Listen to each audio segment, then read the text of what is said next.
Hello and welcome to Chesapeake Today. It's your Executive Director, David Liu. And Candace Montgomery, Director of Life Enrichment. Candace, we are into September. I know. But summer's not over in my book until September 20th. Me neither. So I'm Good. just let it keep going. What a glorious Labor Day weekend. Weather, etc. In the Oh my 80s? gosh. Yeah. 80s, beautiful. And last week, it was a fun week. We had so much going on. One day I came to work last week and I'm following in the crane that's driving around the campus and putting a piece of equipment on top of assisted living for that new dining room hood system. So that was sort of fun with a piece of crane equipment. Really coming along over there. Yeah, and we I think our archaeological dig site has been covered up. Right. Our grease trap. No, we weren't looking for pyramids or other artifacts. We were just trying to make a hole for a grease trap to go in. Yeah, that's awesome. And it's something that you may think that's such a strange word. It really is. Because we never had grease traps in our homes. You know, I remember, I don't know what your mother did, but we would always save either a jar or something from some applesauce or Folgers can or whatever, and that's where the grease would go in from the bacon or whatever, and then you threw it away, keeping it out of the drains. You get into a commercial kitchen like ours, and there's so much with the pans, etc., that there can be some grease into the drains, and by code, you have to have a box, a trap. So that's what we were digging for last week, not gold. So that was something. I had a coffee last Friday with residents. Okay. And you may recall that last week as well, I did round-the-clock meetings. Barbara did a couple for me and with me. And that's when we talked to our team members. And it was just a brief conversation I'll share, and that is, all of you are so helpful, and we've asked you to assist us with referring team members, but you're helpful, you're supportive, you want us to attract and retain great staff. But you also realize there's that balance of money. Last week during Round the Clocks, we announced that our CNAs are going to be decompressed. We're bringing a little bit more wage increases to our certified nursing assistants. We did it back in July for our nurses. And it's making sure we're as competitive as we can possibly be to attract and retain quality clinical staff. Well, when things come up like that, other departments say, well, how about my raise? What can I do? And all I did last week in these round the clocks is put the perspective of saying, even at this level of change for CNAs and nurses, it means this amount of increase to our residents come January 1st. And our wages, everything that happens here is from our residents. And even though I understand you're in great need, we have to be in great balance because of our residents' own limited incomes. And it's just a real tough one, because sometimes team members believe, well, Lifespire give you money. Lifespire doesn't make money. Lifespire only gets money from our residents. So it's just a conversation. So I hope you hear that very delicate balance between being competitive with wages and also respecting your ability of really absorbing, taking on, accepting increases that are sometimes challenging but important. So just a side message. So sorry, a little soapbox there, but wanted to share that. Yeah, that's okay. I mean, it's a balancing act. It is, tricky. and the programs and things, and even like in your area, you strive to do so much more. But one thing is definitely going for you. You're getting a lot of good resident participation, residents stepping up, residents doing things, which is We love that. good. Yes, most definitely. It is great. Other things that we've experienced, we had Labor Day Labor picnics Day, and yes. cookouts and good food, all positive. And Labor Day movie and smoothie here. We had a patriotic themed smoothie with all of those red, white, and blue colors. Fun decoration showing a movie, 9 to 5, which was actually interesting. I did a little bit of history on the Labor Day holiday, so we're going to be doing a little bit of trivia. We talked a little bit of trivia at that event. Yeah. Because there's a lot of history that was news to me. I mean, I thought I knew about the Labor Day holiday, but it goes way back, and it's interesting compared to the U.S. and Canada and how different people do different things and how it's celebrated. So, all good things. Fantastic. Real fine. So you want to jump into this week's schedule? Anything you want to talk about? I mean, we are fully immersed in September and lots of things on the calendar for this month, which is very exciting. I know Tech Time is a big thing we've talked about kind of a little bit before. Our guest speaker might be mentioning that a little bit today too, but we are officially kicking off that Tech Time. So we've already, gotten into the first week of it. Once a week at Wednesdays at 1:30. Our first week we met in the Chesapeake room, but moving forward we'll be in a more intimate space like the Explorer room, just so residents feel like we have that quiet space to discuss things, because it's, depending on what device or questions they may have, we really want that one-on-one time. So that's what we have coming up ongoing, where it's going to be trial and error with these Tech Times, just to see what the needs really are. That's what we're really trying to grasp, and working alongside the Geek Squad with that. Entertainment, we have Billy Mitchell coming this week. We also have the Creative Writing Club is officially meeting, great. monthly now.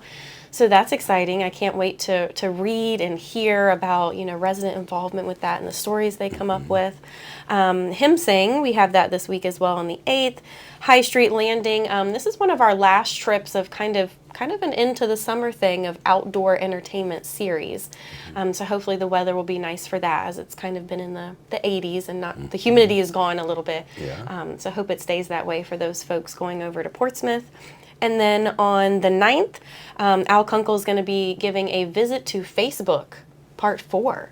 So they have really dived into social media and figuring out how to share things and post things. So I think that's really awesome. That is cool. Yeah.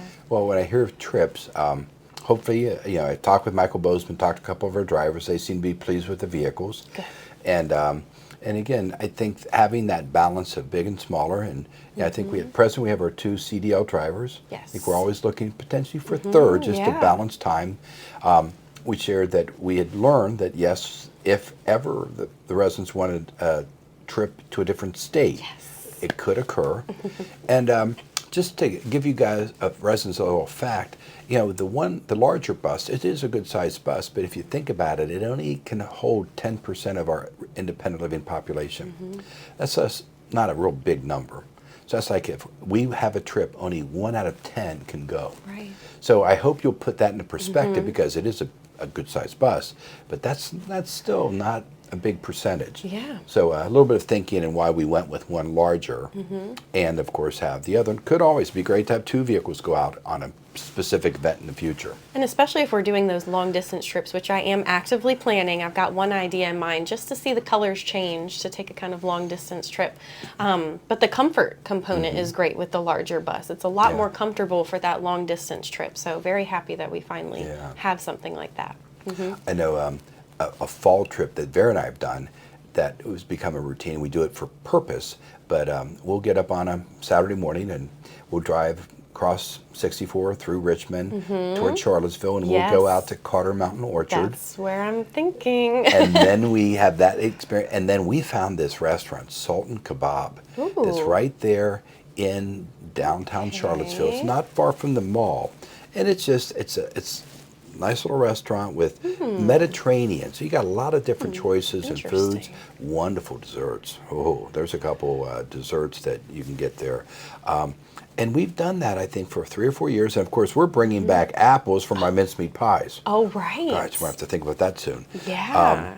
But then again, maybe sometime we're going to have to do a straw poll and find out, do residents really want us to keep producing those pies? Oh, we hear a lot about these pies. Well, so I want to make think they're pretty sure popular. that they are, because it's pumpkin and mincemeat. But no, having that trip, having something like that, because you drive away from our Hampton Roads area, and all of a sudden you start crossing the state, and then you just see the terrain change and the trees. It's mountains, so, or depending on which direction you're going. So could stay at a cute bed and breakfast. Yeah. The wheels are turning. That is but if good. you have ideas or places that you would like to go, or you like David said, you've been on that trip, or you have a trip experience you'd like to share, give me a call. My extension 1656.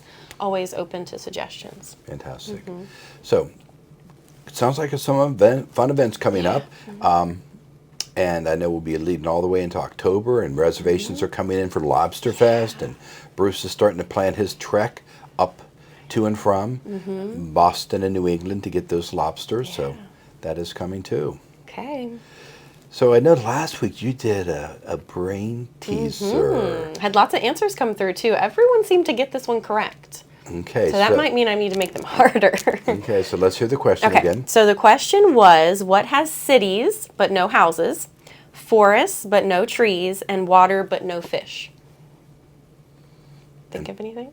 I'm going to pull a blank. I never cheated. I never looked. What's the answer? A map. A map. Lots of residents got this one. You know, the first one we did, I had a few people with the right answer, some not so right, but good guesses. So are we ready for this week's? I'm ready for a teaser. Okay. So what runs all around a backyard yet never moves? What runs all around a backyard but never moves? Call my extension 1656 or send me an email. I had some folks this time just popped me a little email giving their answer. So either way is perfectly fine. That's great. Yeah. Real fine.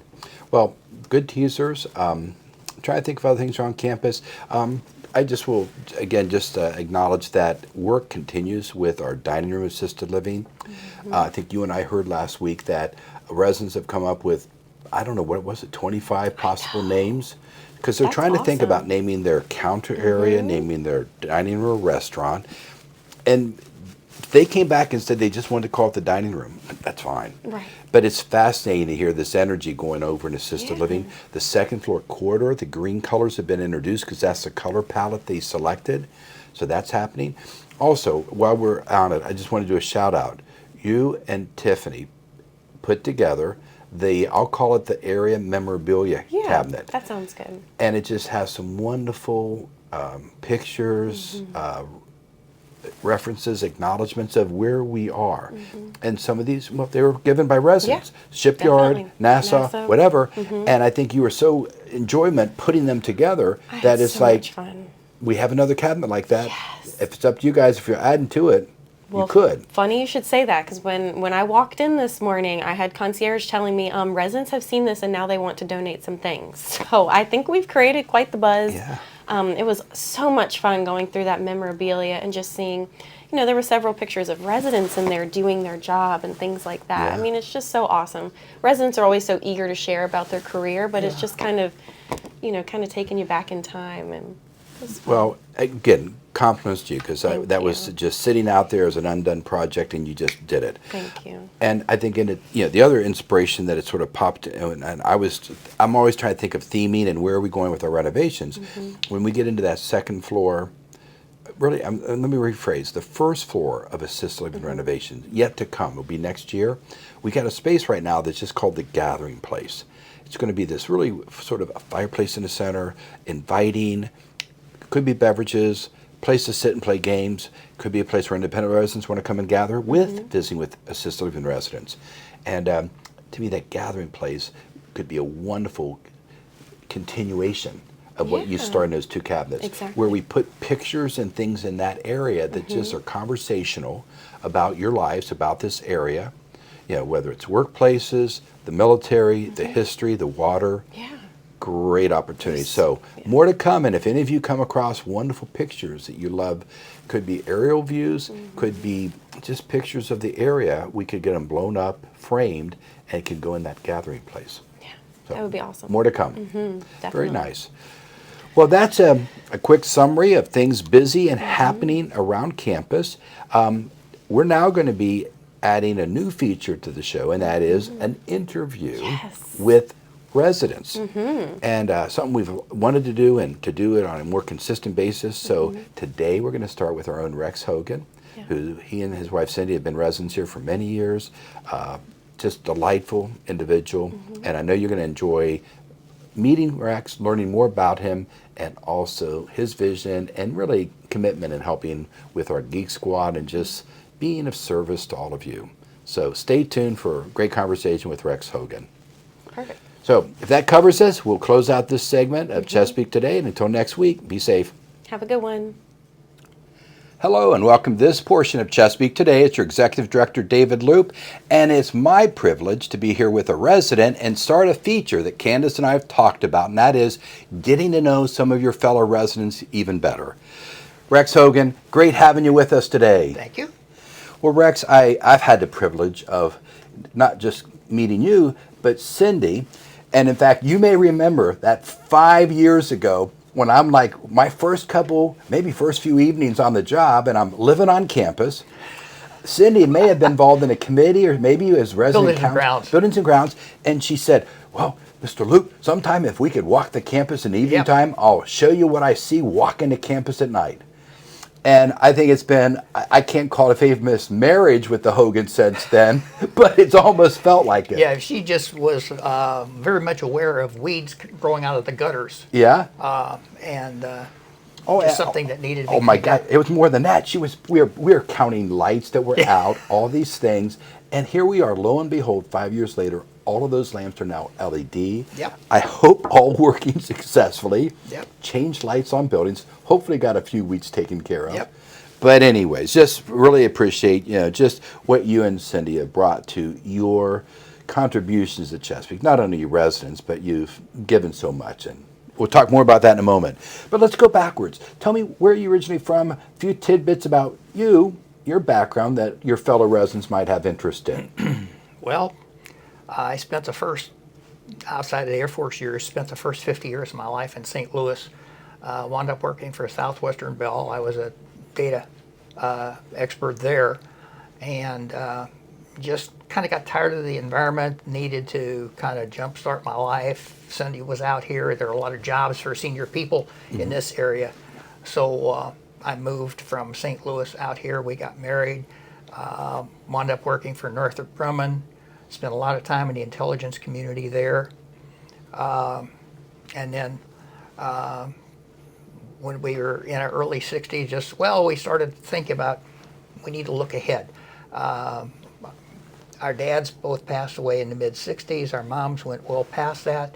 So we thought, we just better find someplace that is good for us in the long range.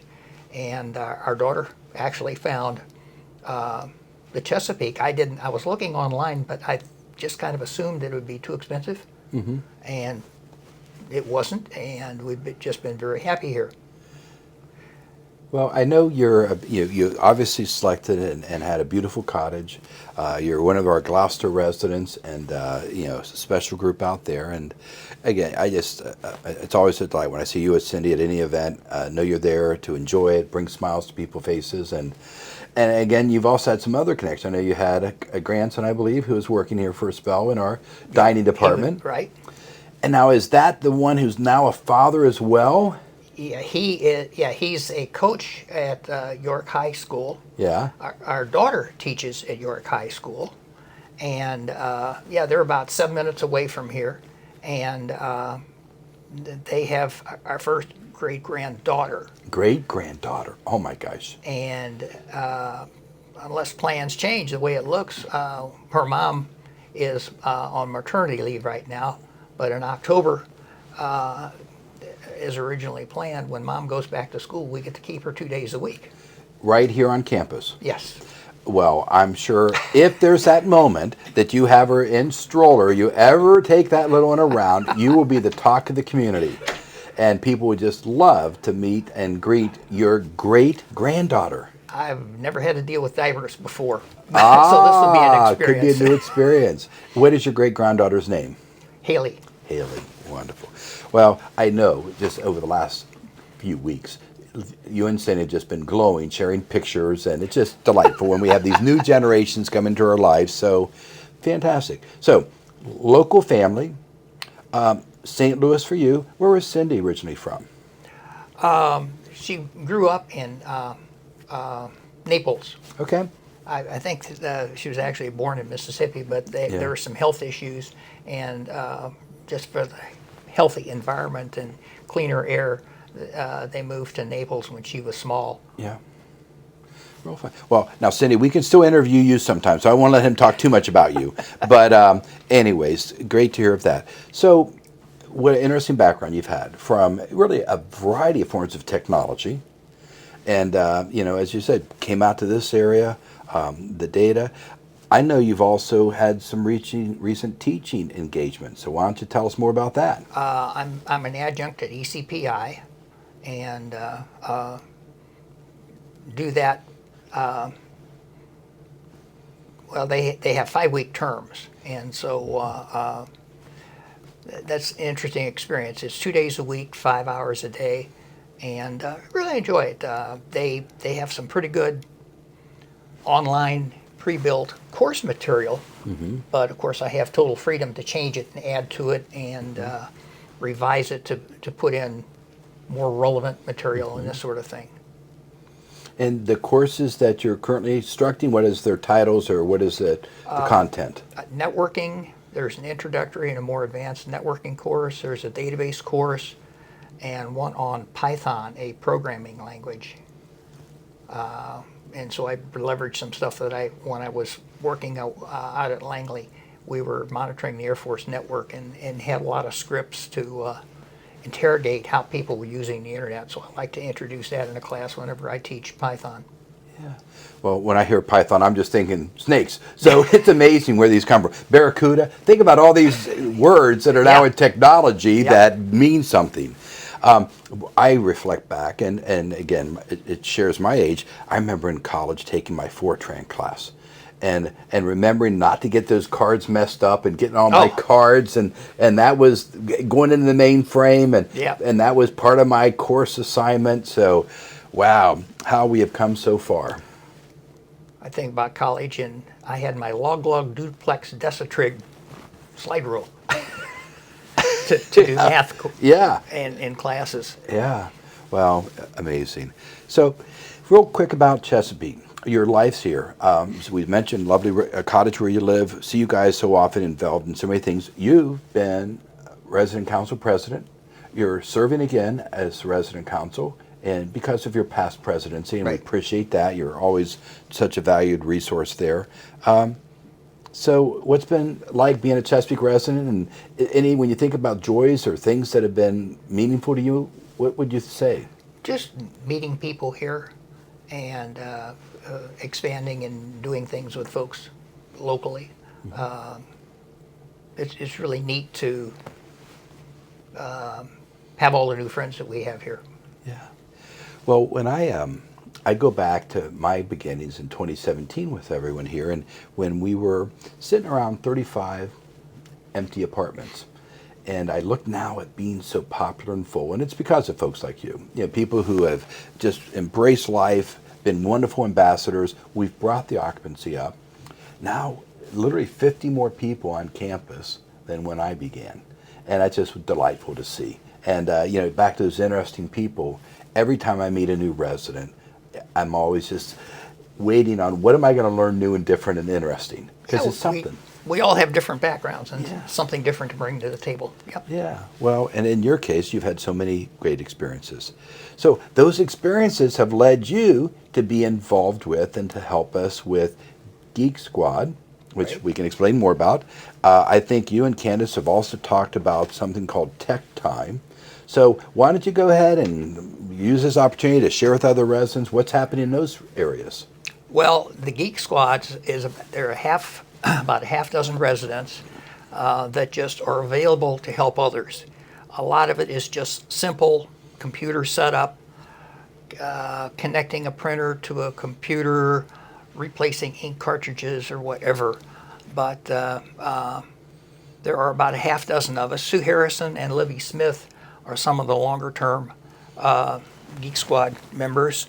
Tommy Hale and Chauncey Odell are some of the more recent add-ons, and we're just trying to now put together a spreadsheet, which will hopefully soon be out in the Cubby Mail within the next week or so, that identifies what kind of devices we have, what kind of software we use, the kinds of things that each of us can help with, so that residents will have immediate understanding about who can help me with my Android tablet or whatever, or with this particular software. They'll know who to call. Mm-hmm. Well, what I'm reading is it would be extraordinary. This is great information coming together, and gives residents the ability to reach out, contact you, and again describes what it can be. How can I be of help? And to you and Sue and Chauncey and Tommy and Libby, thank you.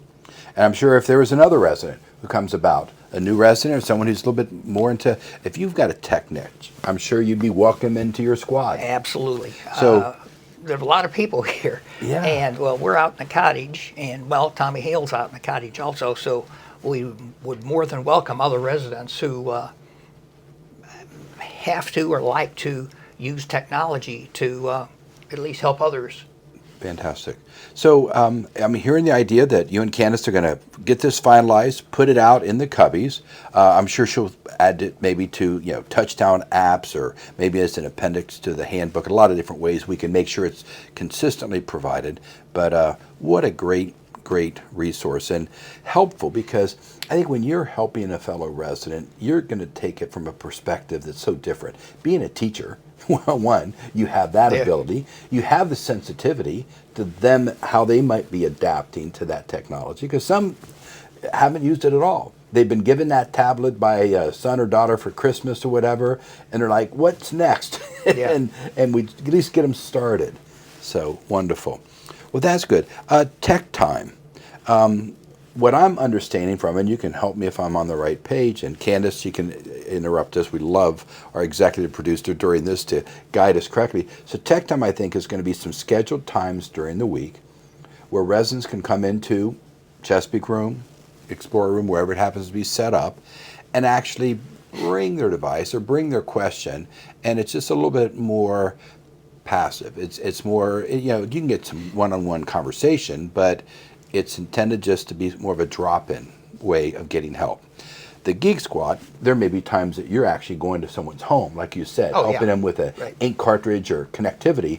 But if they just have a question, maybe they're having difficulties getting on the app, they don't understand, why they're unable to get to a resident directory, or how can I search for a name in the resident directory on the Right. app? That can happen at tech time. So does that sound like a fair Yep. description of what you all are thinking? So that is great. The other thing that Candace I've talked about, and you may have some perspective on this, I keep on thinking to myself, how do we balance and just provide as much opportunity as we can? You all doing it is wonderful. I sometimes question, is there other volunteers? Are there students from high schools that might be able to donate some time to help with things?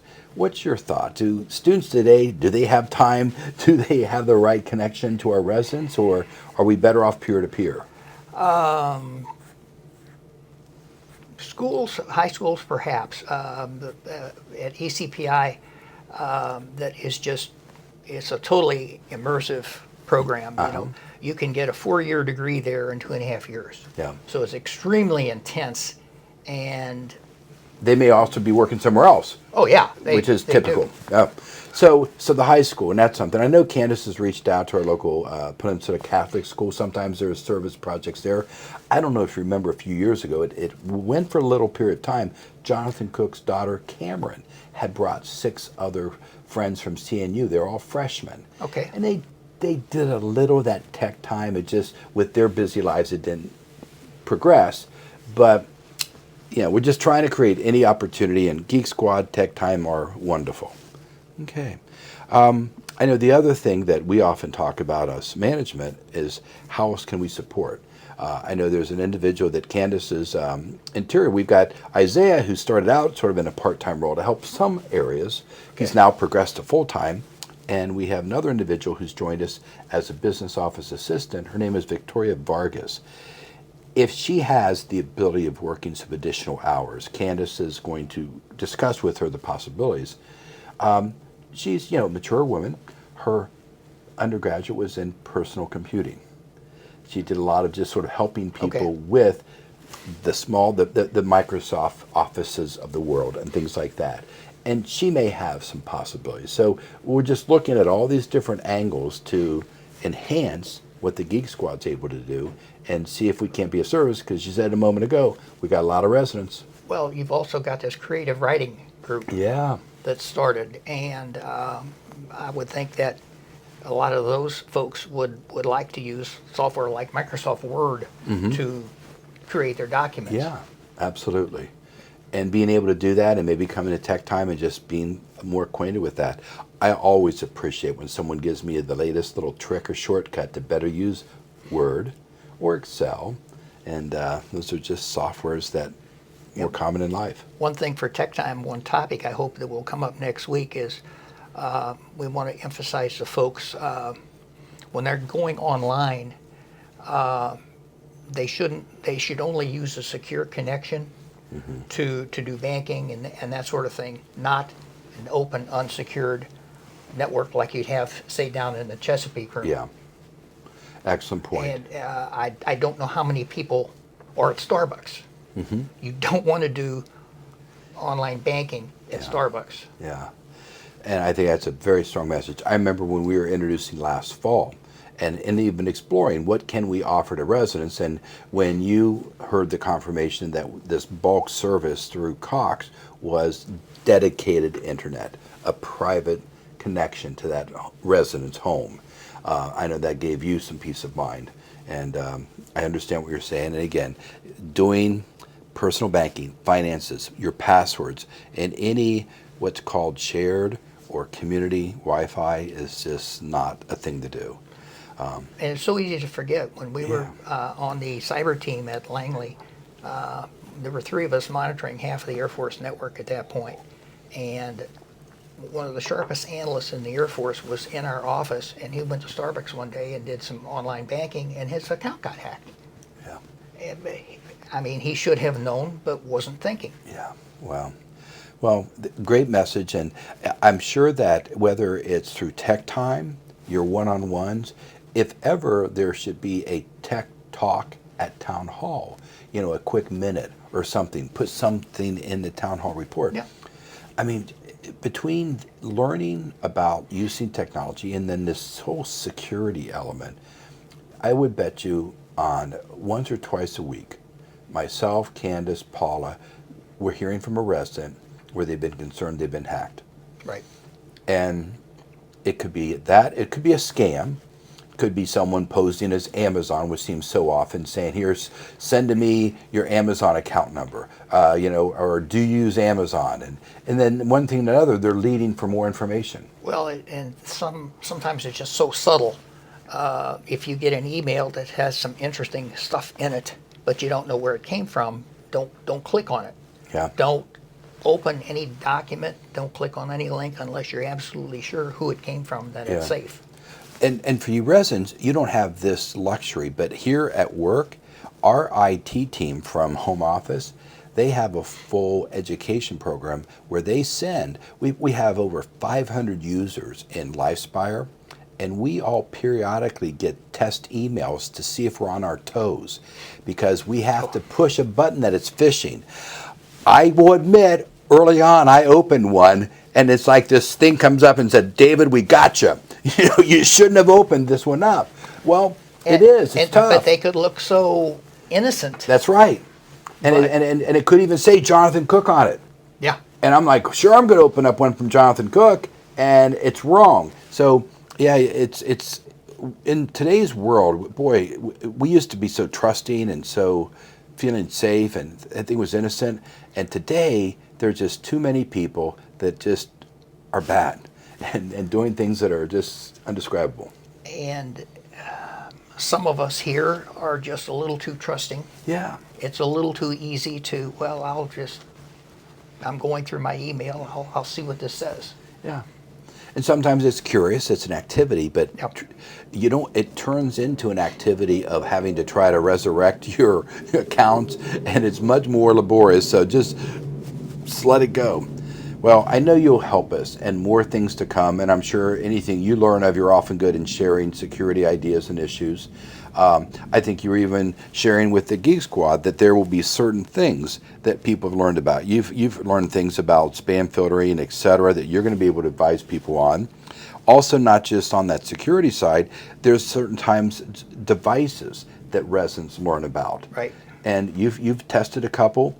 I know Ann Johnson and her son have tried some things given for low vision, and there are different adaption devices. If you've got a good practice, something you've learned about, or a son or daughter's helped you buy something to help you with your technology use, bring it to Tech Time, because something that we may want to make people aware of because it could benefit others. Right. So that will be, I think, just a wonderful feature. Well, Rex, anything else you want to share with residents? It's your moment in the video world. You'll become part of this archive edition of Chesapeake Today, and we're well over 100 editions now, believe it or not. So anything you'd like to offer beyond?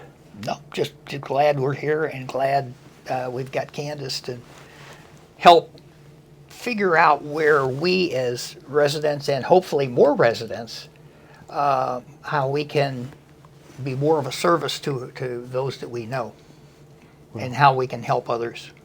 Well, I think that's a trademark of all residents. And again, I just, it warms my heart when I know individuals like yourself where you're enjoying life.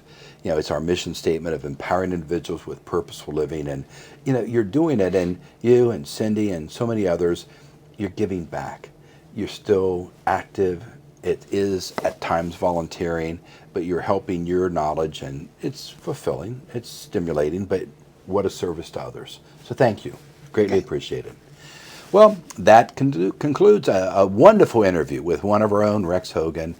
So appreciate him spending time with us today. And until the next Chesapeake Today show and the next interview, take care. Thank you.